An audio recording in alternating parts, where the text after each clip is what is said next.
இப்போது நான் வெல்ஃபேர் கட்சி மாநில தலைவர் அண்ணன் கோவை அப்துல் ரஹ்மான் அவர்களை அழைக்கிறேன். ஒன்றிய அரசு நிறைவேற்றியிருக்கக்கூடிய வக்ஃப் திருத்தச் சட்டத்தை கண்டித்து all India professional law board Jamathul Ulama சபை இணைந்து நடத்தக்கூடிய கண்டன ஆர்ப்பாட்டத்திற்கு தலைமையேற்றக்கூடிய மரியாதைக்குரிய மாவட்ட ஹாஜி மௌலவி அப்துல் ரஹ்மான் சாஹிப் அவர்களே, அலைக்கும் வரஹ்மத்துல்லாஹி வபரகாத்துஹு. காலத்தின் சவால்களை எதிர்கொண்டு களமாடுவதுதான் இறை தூதர்களுடைய பணி.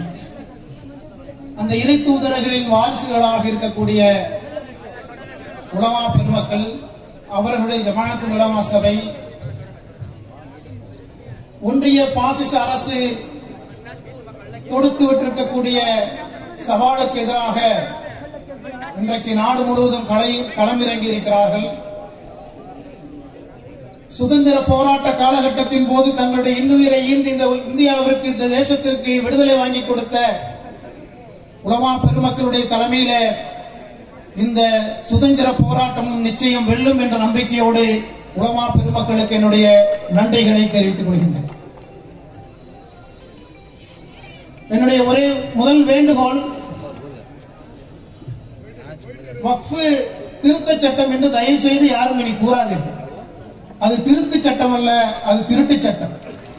முஸ்லீம்களுடைய சொத்துக்களை திருடுவதற்காக வேண்டி உருவாக்கப்பட்ட திருட்டுச் சட்டம். அமெண்ட்மெண்ட் ஆக்ட் என்பது எல்லா சட்டங்களிலுமே அமெண்ட்மெண்ட் ஆக்ட் என்பது இருக்கிறது. வக்ஃப் சட்டத்திலும் காங்கிரஸ் இருக்கின்ற பொழுது அமெண்ட்மெண்ட் ஆக்ட் வந்திருக்கிறது.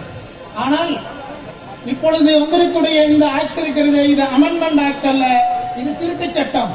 முழுமையாக இந்த சட்டம் மாற்றியமைக்கப்பட்டிருக்கிறது. முஸ்லீம்களுடைய சொத்துக்களை கொள்ளையடிப்பதற்கான முயற்சி தவிர இது வேறு எதுவுமே இல்லை என்பதை இந்த சட்டத்தினூடாக நாம் புரிந்து கொள்ள வேண்டும்.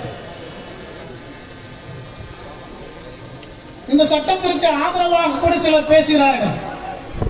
இந்த சட்டத்தில் நிறைய நன்மைகள் இருக்கிறது,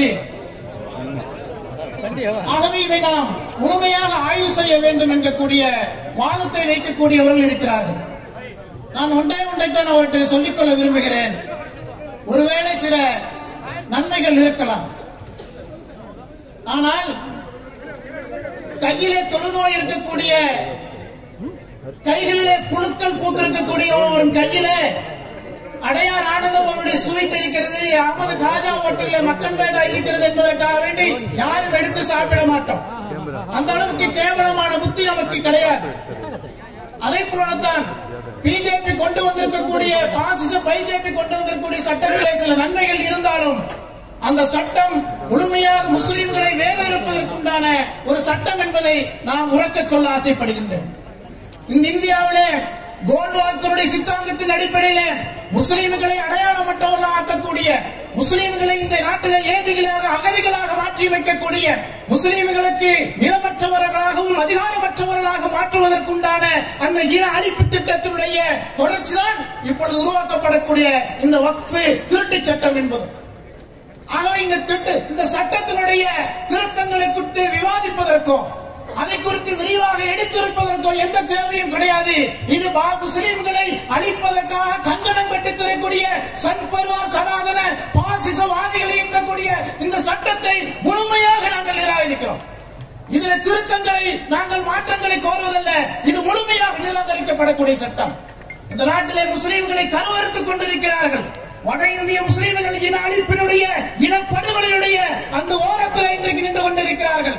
முஸ்லிமுடைய பள்ளிவாசல்கள் கங்கணம் கட்டிக்கொண்டு அபகரிக்கப்பட்டுக் கொண்டிருக்கிறது. ஆதித்யநாத் யோகின கூட காட்டாளன் சொல்கின்றான், சம்பனிலே 54 மஸ்ஜிதுகளை நாங்கள் குறிவைத்திருக்கிறோம். இந்த வக்ஃப் சட்டம் வந்தால் அந்த 54 பள்ளிகளிலும் மசூதிகளிலும் நாம் உரிமை கோருவோம் என்று சொல்கின்றான். களத்தில் இறங்கி உங்களுடைய என்னுடைய முன்னோர்கள் எங்களிடத்தில் ஒப்படைத்து சென்றக்கூடிய அந்த சொத்துக்களை மீட்போம் இந்த உறுதியோடு பாருங்கள் சகோதரர்களே. நாரே தக்பீர், நாரே தக்பீர். தேனியிலே ஒரு தர்காவுடைய சொத்து 3 வருடங்களாக நீதிமன்ற உத்தரவு கிடைத்த பிறகும் எந்த விதமான ஒத்துழைப்புகளையும் மாவட்ட நிர்வாகம் அளிக்கவில்லை. நான் நேரடியாக அந்த மாவட்ட கலெக்டரிடத்தில் சென்று வேண்டுகோள் வைத்தேன். உடனடியாக நீங்கள் மீட்டு தர வேண்டும். இன்னும் அதற்குண்டான அறிவிப்பவரில்லை. நாங்கள் அறிவித்திருக்கிறோம். மாவட்ட நிர்வாகம் அந்த சொத்தை மீட்டெடுக்காவிட்டால் முஸ்லீம்கள் ஒன்று திரண்டு அந்த சொத்தை மீட்டெடுப்போம் என்று அறிவித்திருக்கிறோம். அதை போல வரும் காலகட்டத்தில் என் இளைய தலைமுறையை கேட்டுக்கொள்கிறேன், தைரியத்தோடு அந்த சொத்துக்களை மீட்டெடுத்து வருங்கால தலைமுறைக்கு ஒப்படைப்பதற்கான அந்த தைரியத்தோடு முன்வாருங்கள். எல்லாம் வல்ல இறைவன் உங்களுக்கு எனக்கும் துணை நிற்பான். அனைவருக்கும் வாழ்த்துகள். நன்றி.